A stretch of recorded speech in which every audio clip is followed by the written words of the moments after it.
Well, good evening, everyone. I'm Dennis Stone, Director of the Center for Advocacy and Social Justice at the Urban League in Jacksonville, Florida. And we're excited to have with us tonight uh, Professor Jay Schermerhorn, who has written a relatively new book on the impact of redlining and other wealth limitations on Black America. And I want to thank Nicholas Daniels and our other interns for having brought him to us tonight. And we're excited to have him. And I'm going to turn it over now to Nicholas, who is one of our interns at the Center for Advocacy and Social Justice. So take it away, Nicholas. Well, I'm just going to give a brief introduction of our speaker. Dr. Calvin Schermerhorn is a historian and professor at Arizona State University. He teaches courses in Civil War and Reconstruction era history and is the author of 4 books on American slavery and racial inequality, including his most recent, The Plunder of Black America, How the Racial Wealth Gap Was Made. After receiving his PhD from the University of Virginia, he has become a well-known expert on American political thought and American social and cultural history. Professor Schermerhorn, take it away. Thank you, Mr. Daniels and Mr. Stone, for that introduction. Welcome, everyone, and thank you for asking me to join. So I'd like to talk a little bit about the general history of what I'm calling decapitalization. That is, since emancipation, since the end of Reconstruction, pick your date. I think the main driver of inequality by race in the United States has been a process of wealth stripping, a process of decapitalizing African Americans. So I want to talk a little bit about that in historical context and maybe share some things that are specific to Jacksonville and maybe look at some ways to think about ameliorating, narrowing racial wealth and income gaps, but particularly housing gaps. So I'd like to share my screen and start a quick slide presentation if my technology will work. And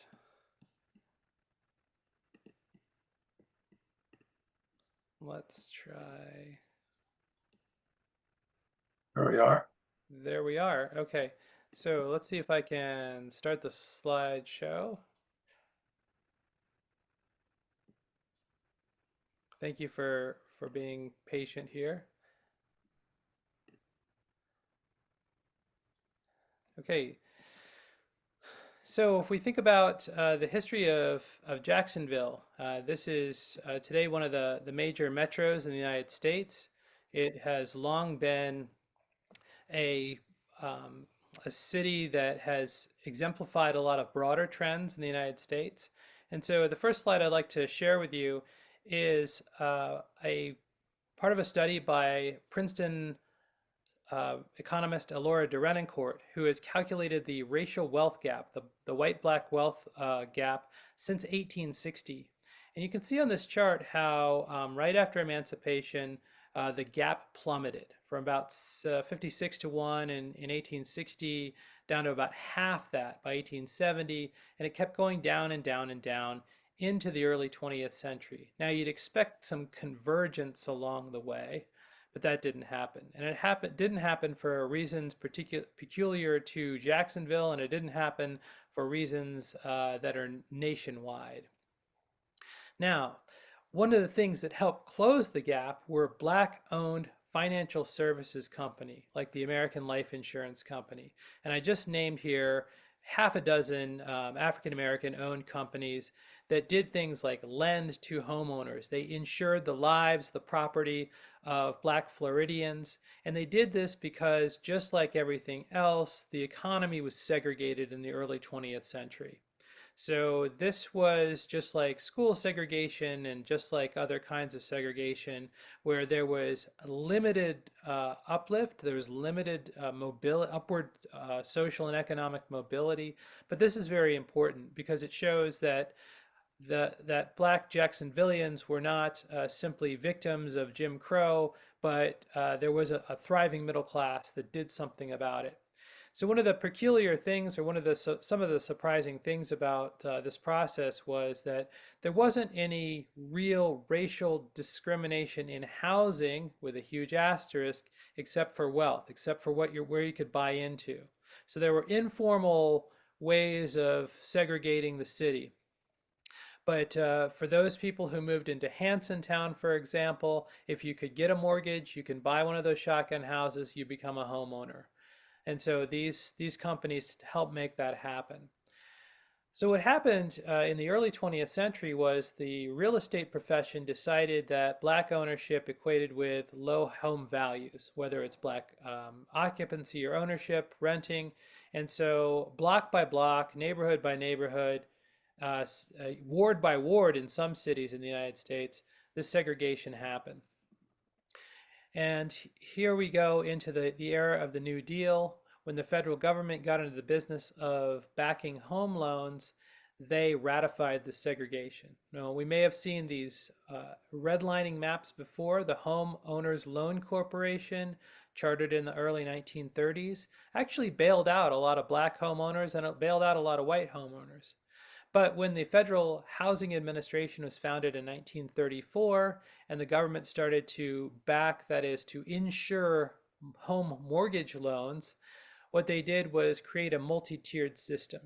And that multi-tiered system gave government assistance to new construction in those green areas, and that was predominantly white, and those were predominantly new construction in urban areas, and this was going to be a template for what happened in the future.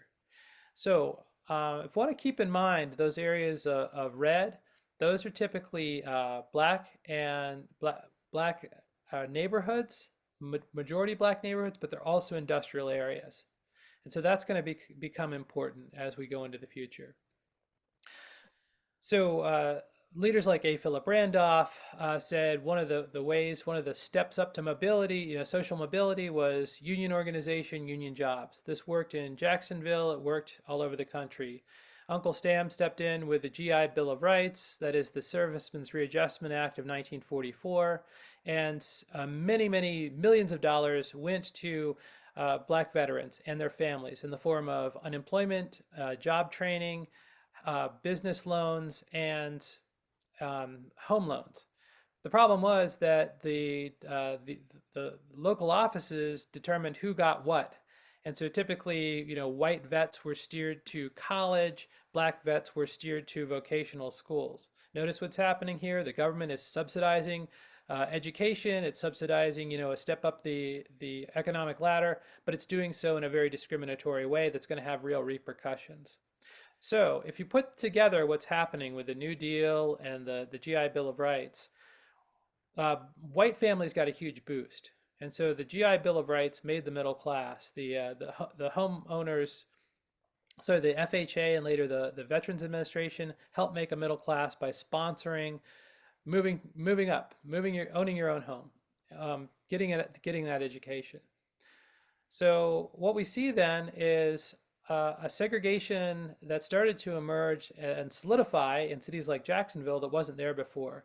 And this was especially true in the suburbs when homeowners, property owners associations started to get together and say we need to write racial restrictions into the deeds of new homes in the suburbs. Now, the Supreme Court said you can't just discriminate willy-nilly. So in Shelley v. Kramer in 1948, they said you actually cannot write racial restrictions into the deeds. So homeowners associations got creative about it. And they figured out new ways to keep African Americans out of the suburbs.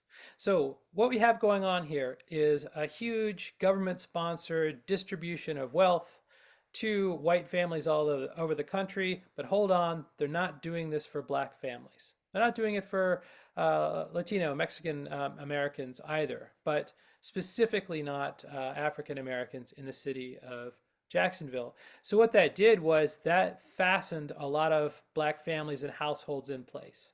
In those places that had been set off limits for government-sponsored loans.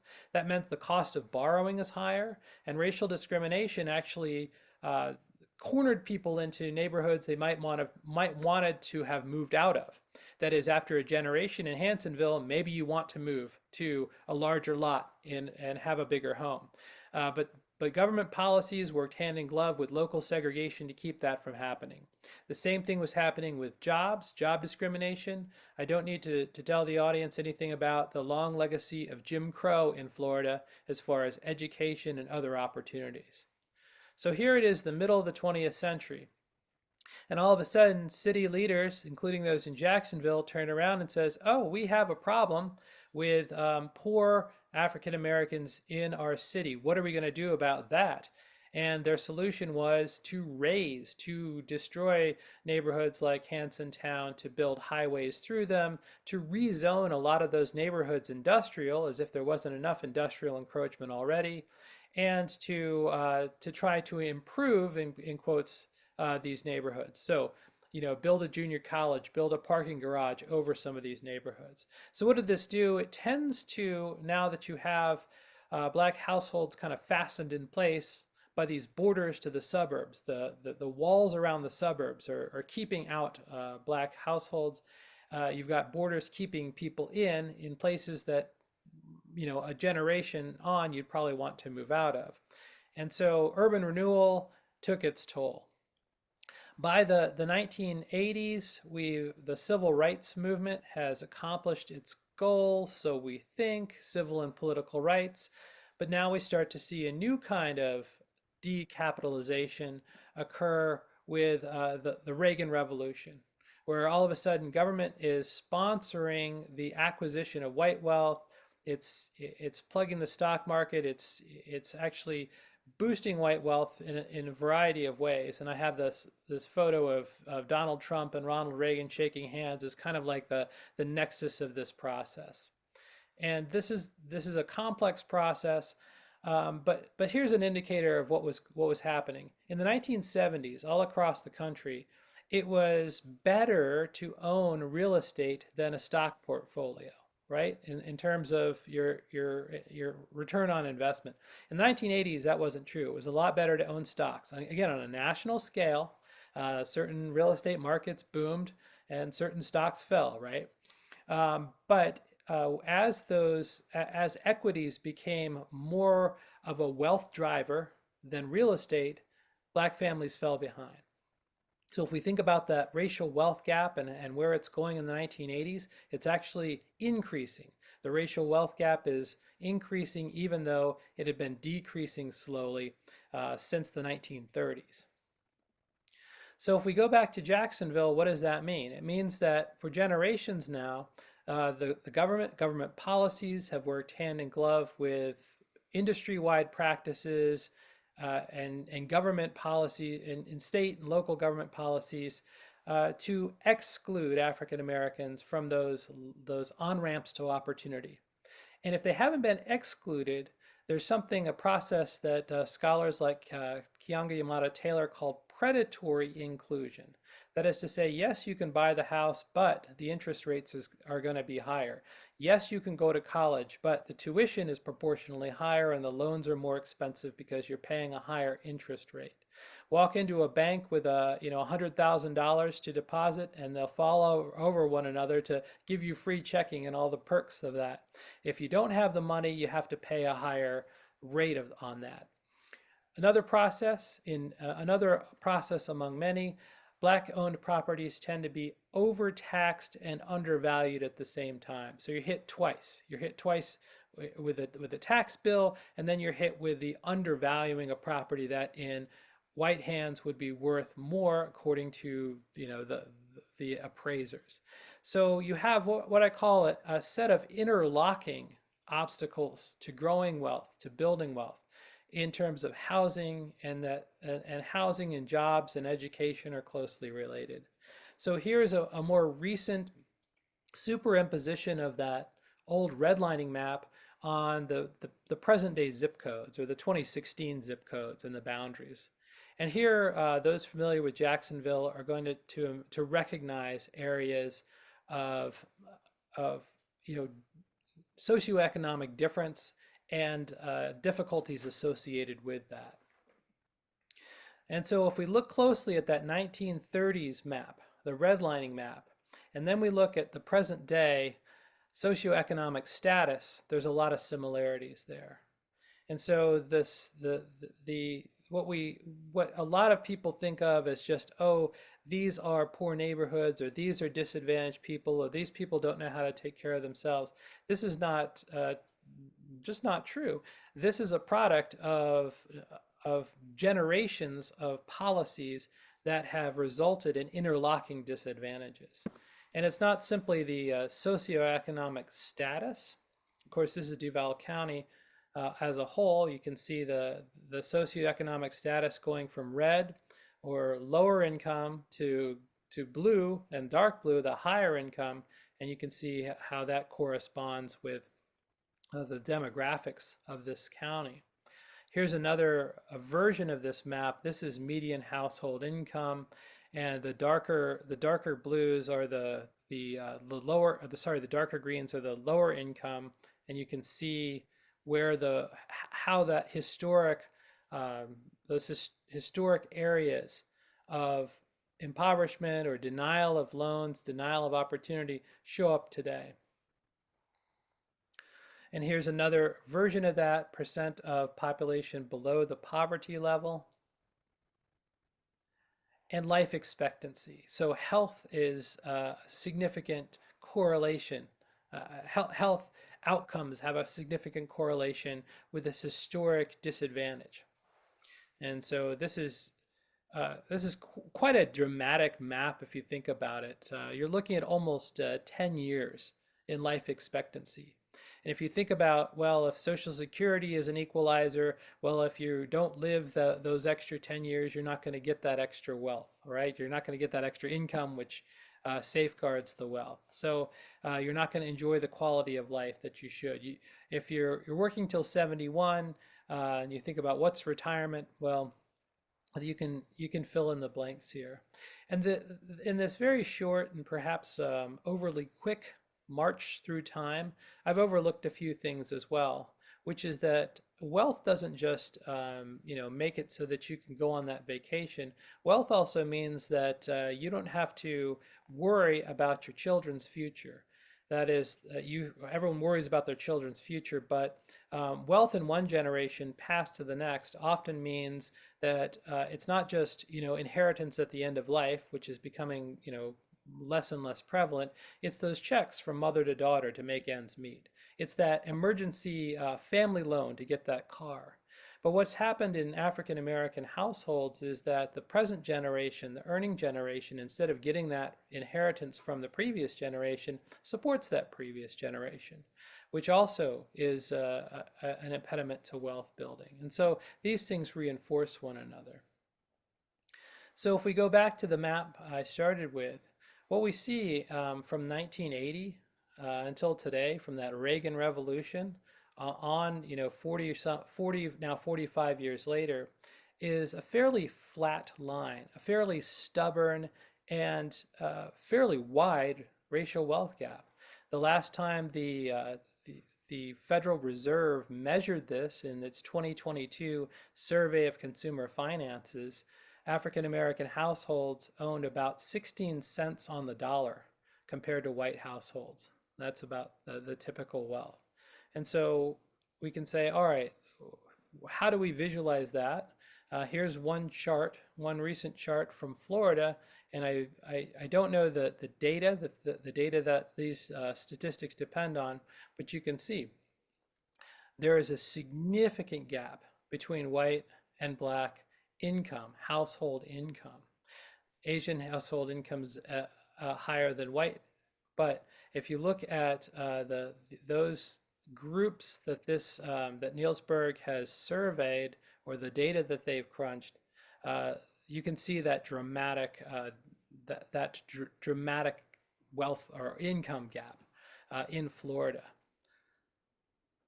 So if we're thinking about what can be done looking forward, I just selected a quote from a group of scholars that know a heck of a lot more about this than I do. They've looked back historically and they see that the racial wealth gap has remained largely unchanged. There's something in the structure and the fabric of the economy that is resilient when it comes to racial discrimination with racial inequality. And I argue that this process of decapitalization keeps going, but it keeps changing form.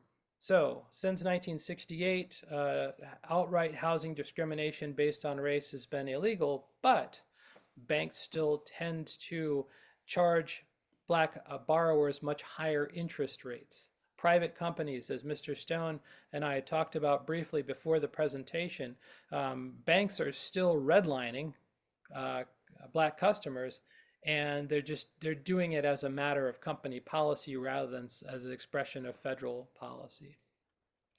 So how can we think about this? We think about nationally. Unfortunately, the momentum of civil rights and liberties is going backwards.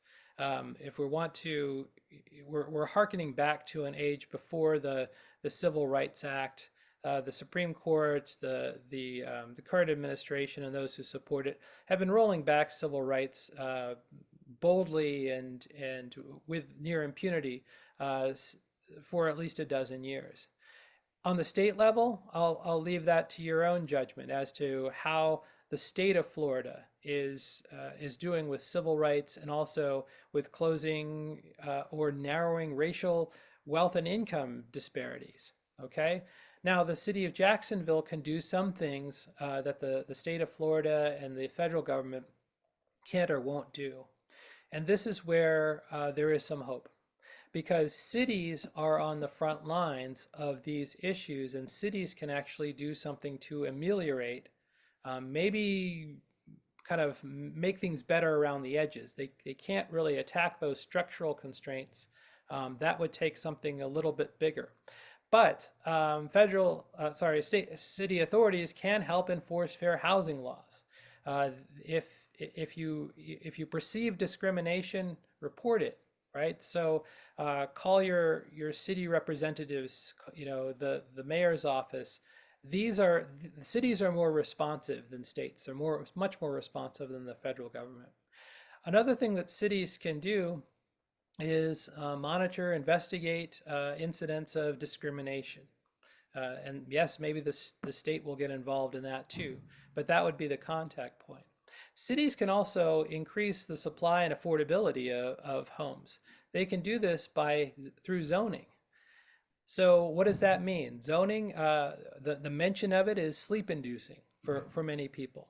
But what it would mean is that instead of that new development being all single family homes, that new development could be for multifamily homes. That could be the difference between having to rent and being able to buy. The tax laws give a huge perk to the middle class in mortgage interest deductions. You don't get that deduction if you rent. And you don't get the home, right? You don't own the home either. So you're penalized for renting. But what a city can do is to try and zone so that zone to promote affordability, to increase supply. Headlines all over the country recently have trumpeted the fact that the huge recent increase in home prices and home values is often a function of supply, and the function of supply is the same whether you're talking about here in Phoenix, Arizona, Los Angeles, or Florida. Okay, so cities can help do that. They can help with community investment too.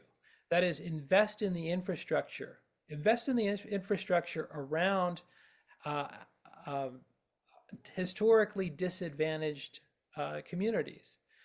In the city in which I live, a suburb of Phoenix, the city is actively trying to build shade cover. It's trying to build surfaces that do not retain as much heat. It's trying to sponsor um, uh, cooling plans so that people might have access to things that cool them down, whether it's low cost kind of air conditioning or something, community centers. There is a way to kind of decrease the social stress and the household stress that cities can do. They can listen to citizens. They can promote engagement. They're responsive.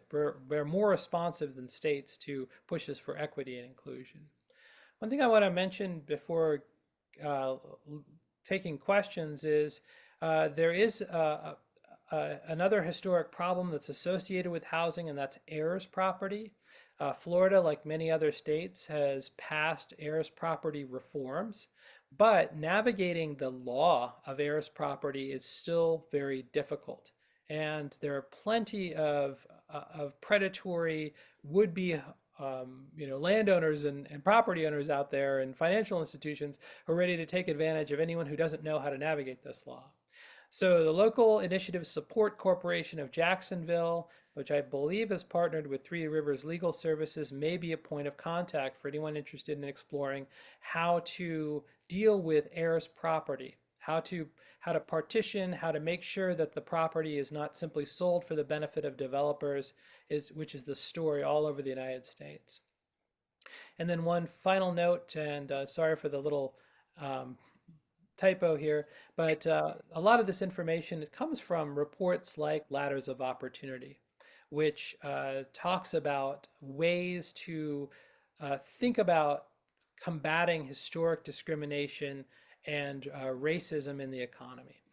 So with that, I'll thank you for your kind attention and hopefully return to the discussion without my screen in the background. Is that are we back? All right. Yes, Okay. we're back. Thank you.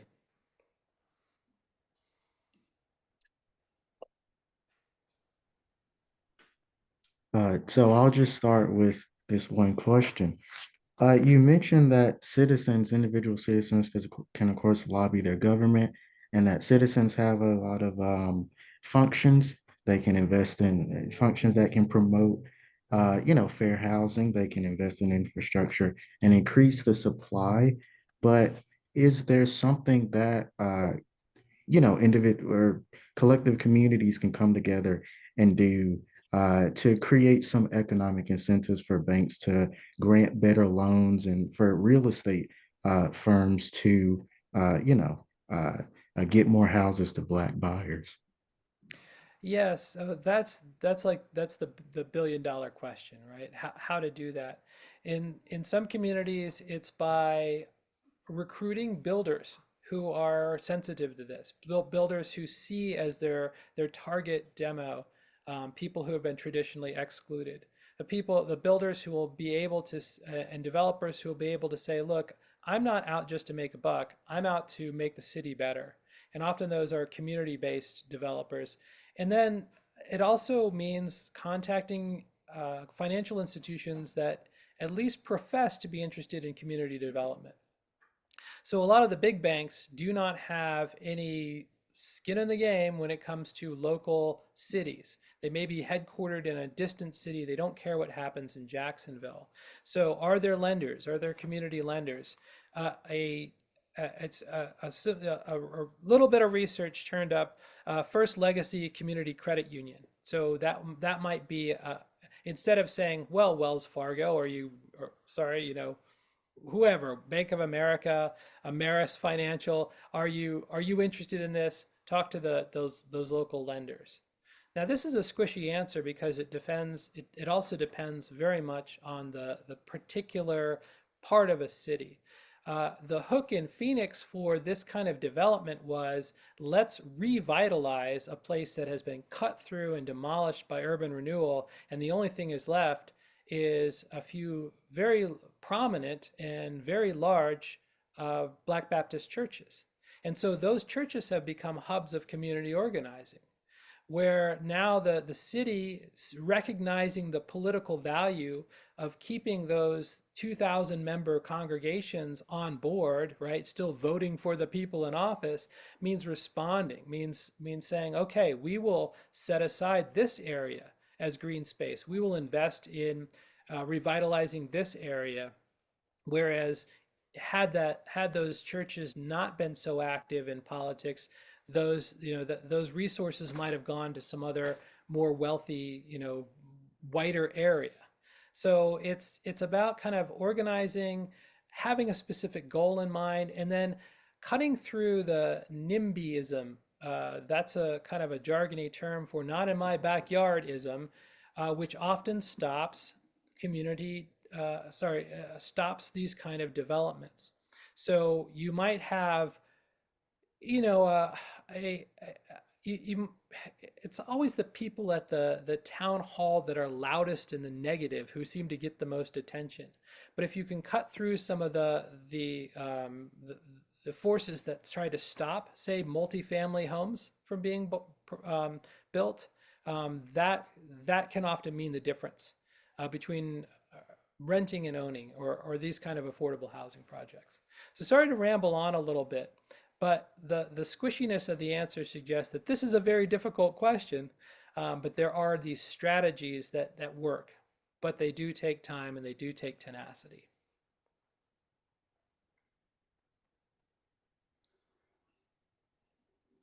I was wondering if you've run across situations where they have condominiumized apartment complexes to help with this tax issue that you were raising earlier. Yeah, I'm not an expert on, I don't know enough about that to speak to that. So I Mhm. won't pretend to know anything, but that is a great question. That'd be something I'd be interested in following up on. I have a colleague who works on this, and every time I talk to her, it's like, wow, the wisdom is coming out. But there are, yes, that's a great question. I'm sorry I don't know the answer. No, that's okay. My other question was, in your research, what was the biggest eye opener for you? What did you discover that uh, A, explained um, the size of the barrier, and B, if we focused on it, we could make a difference? Yeah, so it's the biggest eye opener was what I call the institutional reflex. That is that in each new iteration of the American economy, it's the disadvantages reappear in a new configuration. I like to think of it in Frederick Douglass's phrase. This was in 1865. The Civil War's won, emancipation's happened. Frederick Douglass is looking around and he says, "In what new skin will the old snake come forth?" And I think that's a beautiful metaphor to say, yes, you shed the old discrimination, but as soon as that happens, new discrimination, new obstacles come into focus. And so, looking over the last 40 years, it is things as mundane as the shift from pensions to defined contributions to 401ks and 403bs. Whereas as employers have have rid themselves of pension obligations, instead they're pouring money into 401ks and 403bs and letting the individual invest that money as their retirement nest egg. This has been a huge boost to white wealth. Okay, so this is one example. Another example is the rise of credit reporting and credit scoring. And so credit scores have been around since 1989, and now everyone can find their FICO or Fair Isaac Company score on their app, right? In fact, you get prompted every once in a while, what's my credit score? Well, who cares? But you do care because it translates into you're paying, if you don't have a certain credit score, you're paying a surcharge on those things that you need anyway.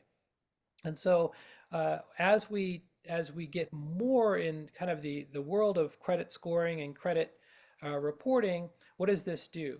Companies have shifted to have almost universally adopted some sort of credit reporting as a background check.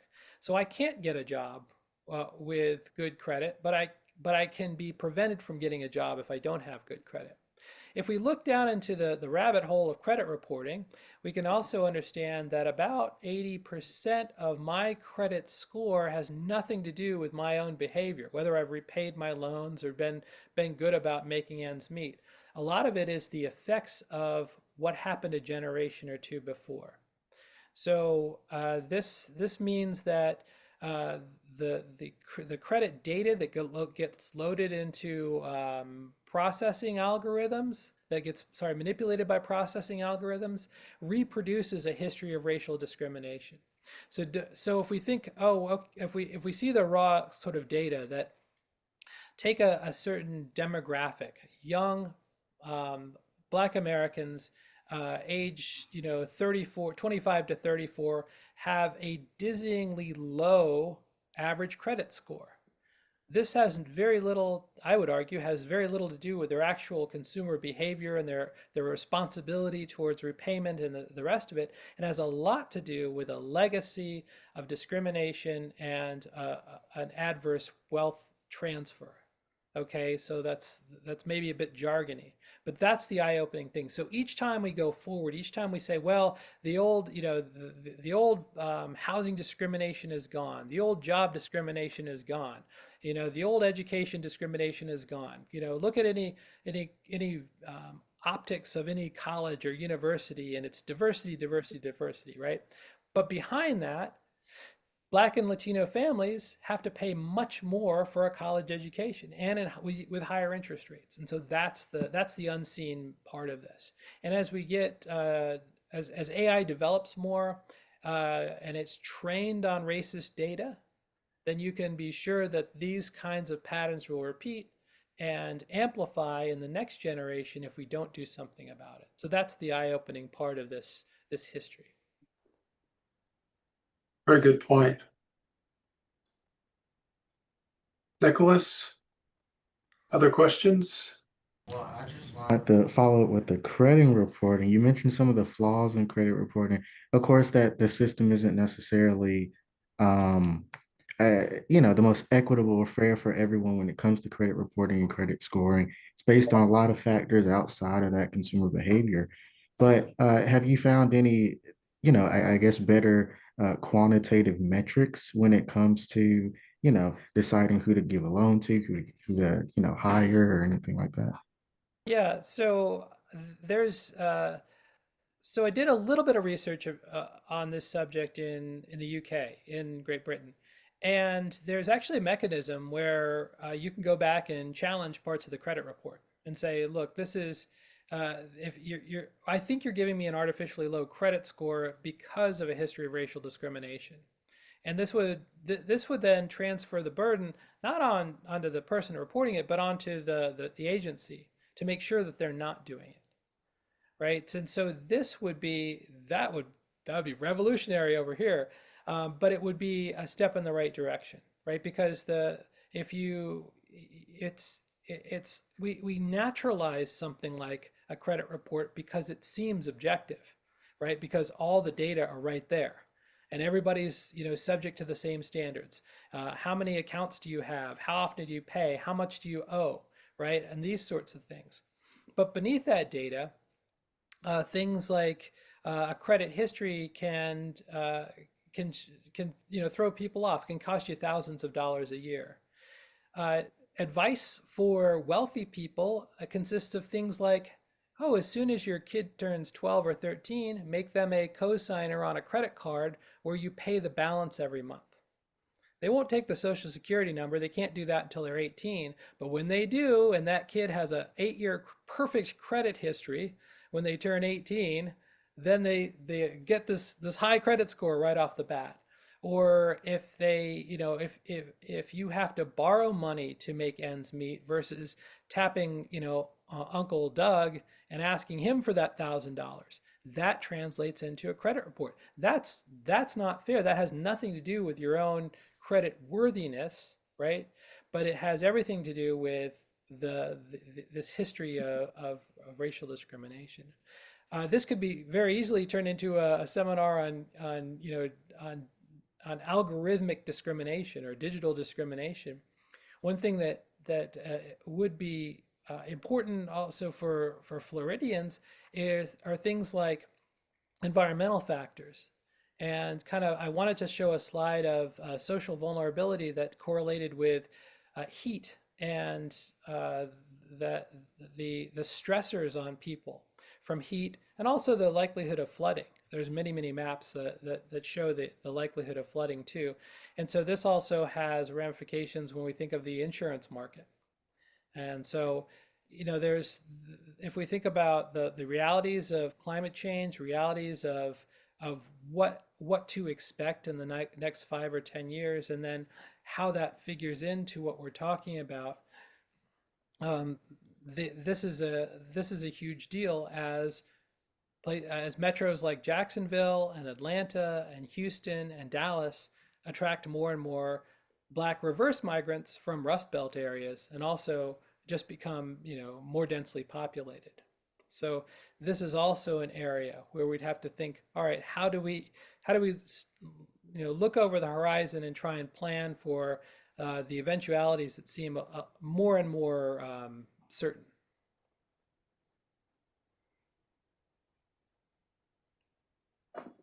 Well, I just want to follow up on something else that you mentioned.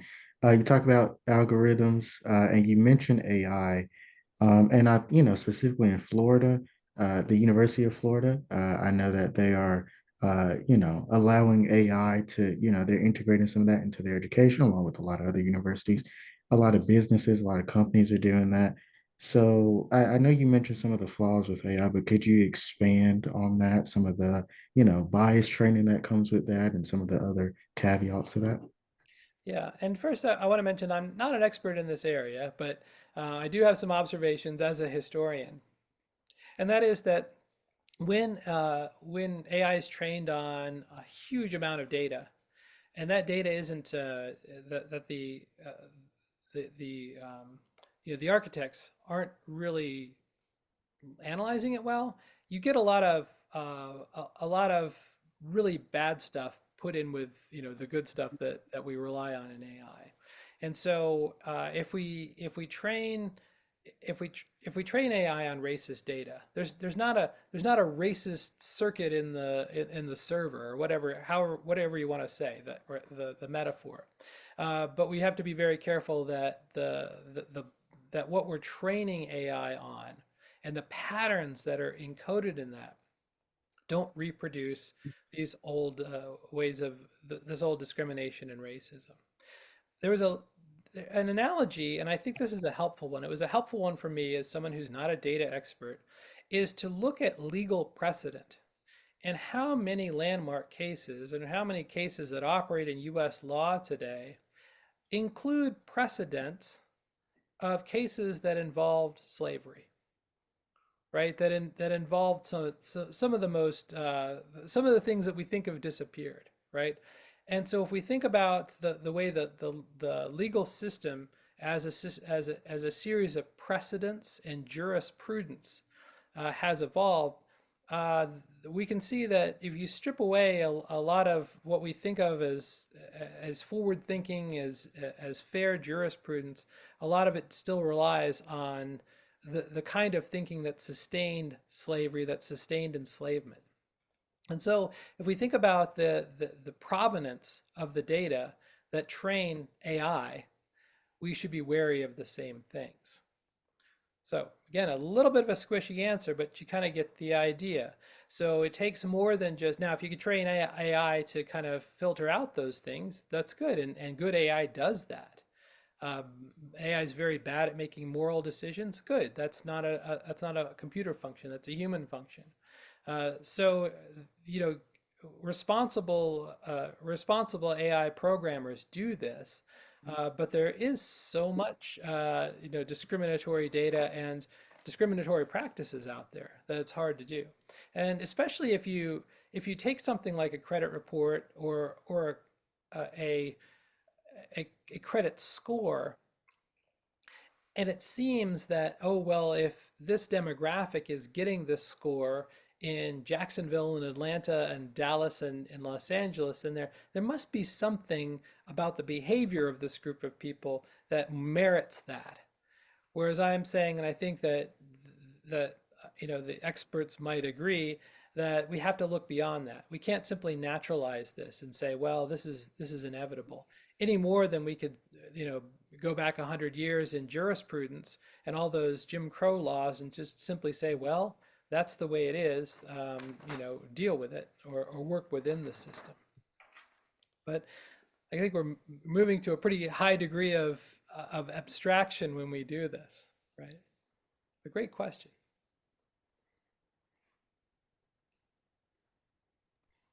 Well, I think, going back to the housing and the discrimination and the racial inequality, I think something you mentioned last time we met actually was Black capitalism and how that can play a role in some reform. So could you just expand on that? Yeah, and so this goes back to the first part of the presentation when I listed those companies like the ACIS, the American Life Insurance Company. And so, yes, I think to the extent that Black capitalism is involved in community development and local decisions, this is good. This is some this is been a force for positive development. Where this exceeds the limits is to try and place on the shoulders of African American business community members the responsibility for undoing or somehow fixing structural racism, right? So that's where it kind of gets dicey. What we've seen over the last 40 years is a significant decline in the number of Black-owned banks. This is part of that Reagan Revolution, where we had mergers and consolidations, and all of a sudden, the small community banks get gobbled up by bigger conglomerates, and they no longer serve the function that they once did. And so, yes, it's extremely important to have local business leaders who are community leaders, who are church leaders, who are at the forefront of these projects. But we have to be wary of trying to place on the shoulders of those community members responsibility for a lot of the outcomes that have been hundreds of years in the makings, in the making, sorry. So we could see this, and again, not to be too pedantic or didactic or professorly, but we can go back to Richard Nixon's 1968 campaign. And this was in the midst of the Black Power movement. You had thinkers like Floyd McKissick saying, white capitalism has absolutely failed Black Americans. What we need is Black capitalism. Nixon's advisors and Nixon himself said, hey, that sounds like a great idea. Let's put the burden of so-called urban renewal or the amelioration of the problems of major American cities on the backs of Black business people. So it's one of those kind of shifting, right, processes that you need the leadership, but you can't simply say, well, it's your problem now. So we need to back those initiatives, and we need to back them fairly robustly. And that's where I see the federal government now moving away from this. We had this under Biden. We had this under Obama.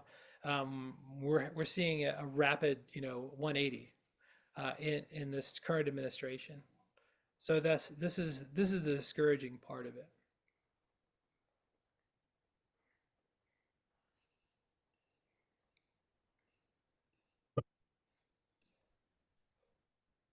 Well, in that case, you mentioned that we've had this before, and I think you also mentioned last time we met that the pendulum swings. But if the pendulum does swing the other way in the next sometime in the next decade, what does that look like? What actionable policies and steps on the federal level, on the state level, does that look like? Okay, so for housing, what you could do is to give a rental renter's deduction that mirrors the mortgage interest deduction. You could liberalize zoning. You can and this may be one of those things that liberals hate, right? You can strip away some of the roadblocks, some of the regulations, if you like, to affordable housing. That is that the permitting in so many locales and so many states is extremely difficult, and it's made difficult by people who don't want affordable housing in their backyard, who think that's tantamount to having those people move in, which is not, right? So, every American family, I think, can go back a couple of generations and talk wistfully about, oh, we lived in the Five Points, or we lived on a farm, or we lived someplace that was affordable, and now, here we are in an impossibly expensive home in the suburbs. So we can do this through targeting tax breaks to people who actually need it instead of people who don't necessarily need it. Scholars like Derek Hamilton have advocated baby bonds. We have some form of that now with these Trump bonds, right? So this is a good idea. And some cities have actually put some resources behind this to say, we'll start a savings account for you at birth. And if, forward thinking policies will have it before birth and add to that account. And then by the time you're 18, you will have a nest egg that you can use for education, that you can use for a down payment on a home. So this would be a great policy. Um, I think, Mr. Daniels, the last time we spoke, um, I mentioned that there is a whole cluster of these policies have been introduced by New Jersey Senator Cory Booker. So look what Cory Booker has done and look what he's proposed. And I think a lot of those would be a model for how to tackle some of these things. This won't undo structural discrimination. This won't undo, 400 years of discrimination, you know, decapitalization, dispossession, but going forward, it can help a lot. A frank discussion of reparations. This would help. Reparations doesn't necessarily mean big lump sum cash payments, although that's not a bad idea. Reparations can mean taking an honest accounting of the real damage that Jim Crow policies and subsequent policies have done to Black households and start to go about fixing them. I think if the injury has been financial, shouldn't the remedy be financial? So let's discuss reparations. You call it something else if that word is too sensitive for some people, restorative justice. But let's talk about those making right those things that over the last 100 years or so the federal government has made wrong. And so these are big picture, kind of big policy items. And you're right, the pendulum swings, and I think that would be the hopeful kind of silver lining of all this. Here we are, for many of us, in the doom and gloom of very rapidly moving policies that seem to be stripping away the last 50 or 60 years of civil rights, civil liberties, and other accomplishments. But if we look back in American history, we've also moved very quickly in the other direction. I mean, who would have thought in 1858, 2 years or 3 years before the Civil War started, that by 1868, that most Black men would have a vote and be able to use it, right? So we've moved quickly in these directions before. So I think that we could move quickly again. And maybe it's a cliche, but the same country that elected Donald Trump twice also elected Barack Obama twice. So hopefully we'll see that pendulum swing back, and hopefully pretty quickly.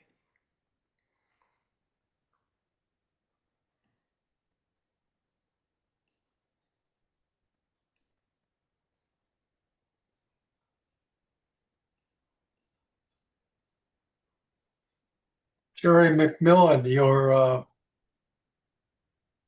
your picture or your logo has popped up as if you wanted to speak. Um, I'm just listening officially.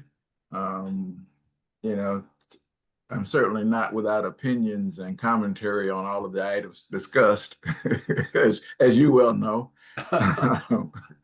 So I didn't have any particular thing that I wanted to chime in on. I'd probably prolong the session for another couple of hours. Well, I want everybody to know that Jerry McMillan has been doing what the professor has been doing for years. Jerry is, but in the health field, providing assistance to people to navigate the health system and get health care any way they can get it, and legally, of course. And he has done a number of presentations for us, and we're grateful for that and for your joining us this evening. My pleasure. Other questions, Nicholas, before we close?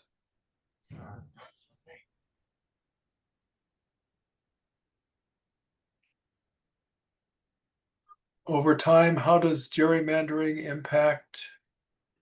Let's see, I just lost the chat here.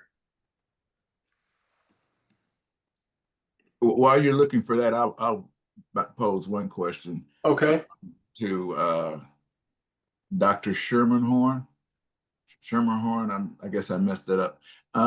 The if you were to identify the one big beautiful thing that would be the most impactful in making change that is practical and doable, what would come to mind for you as the top of the list? Well, thank you for the question, Dr. McMillan. Uh, I think, I'm looking at your logo and I'm thinking universal health insurance might be close to the top of the list. My wife's a physician, and she comes home with stories of health discrimination disparity just about every working day, and it's heartbreaking. It's predominantly Black and Latino veterans who are exposed to Agent Orange, who have bladder cancer, who are not getting the treatment they need by the VA, and who are, working.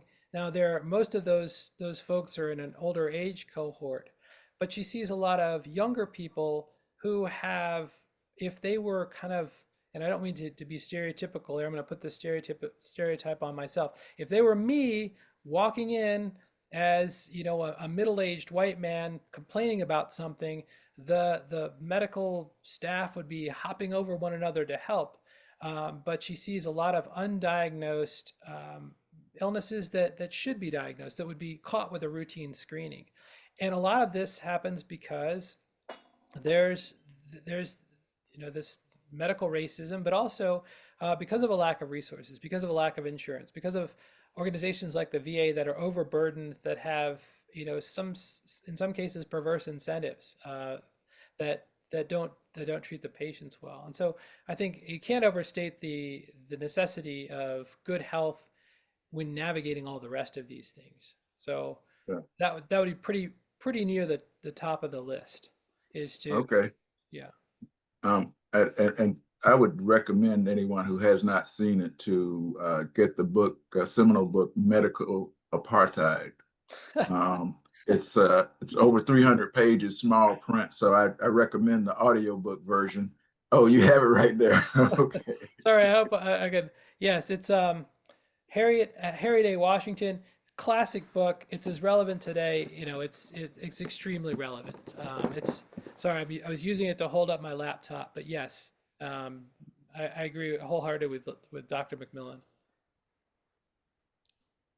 I have one. Yeah, so there's Nicholas asked, over time, how does gerrymandering impact the ability of the pendulum to swing back?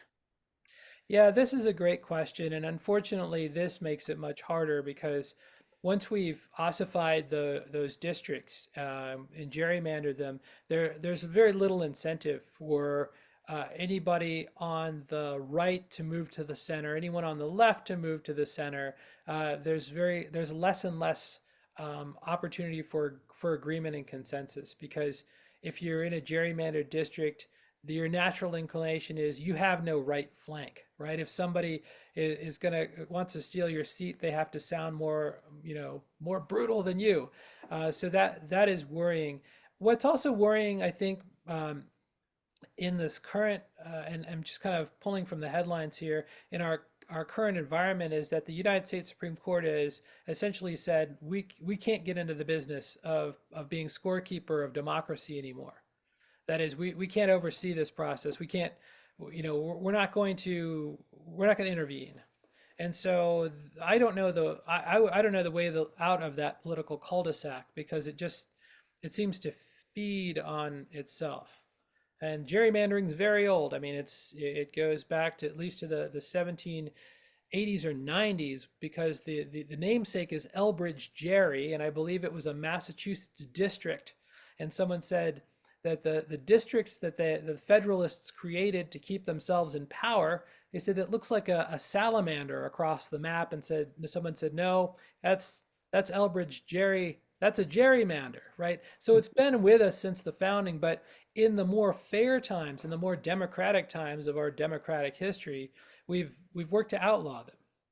Now, I don't know how to untie this knot, because it seems to be it seems to be now baked into the process. The good part, the sort of the hopeful part, is that our whole system isn't based on these districts, because we do have statewide offices, senators, governors, but they're limited, and we also have a kind of a default that gives rural states more power, because the rural states tend to have smaller populations, tend to have an outsized voice in the United States Senate. So, two senators represent 500,000 Wyomingians, I don't know, residents of Wyoming, and then California has two senators for 40 million people. So, it's hard to see a way out of that. Yeah, even though that was, of course,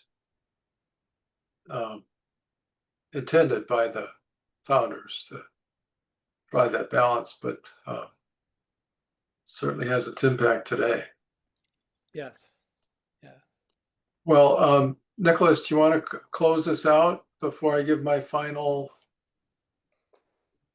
thank you? Well, I just want to say thank you, Professor. Thank you to Professor Schermerhorn for attending, for giving us his time and giving us some of that professor type of wisdom, answering our questions. I want to thank you to the audience that has attended. I want to thank you to the JUL, specifically the Center for Advocacy and Social Justice, for allowing me to put this on. This has been very informational. I think this has been very helpful. This might inspire change.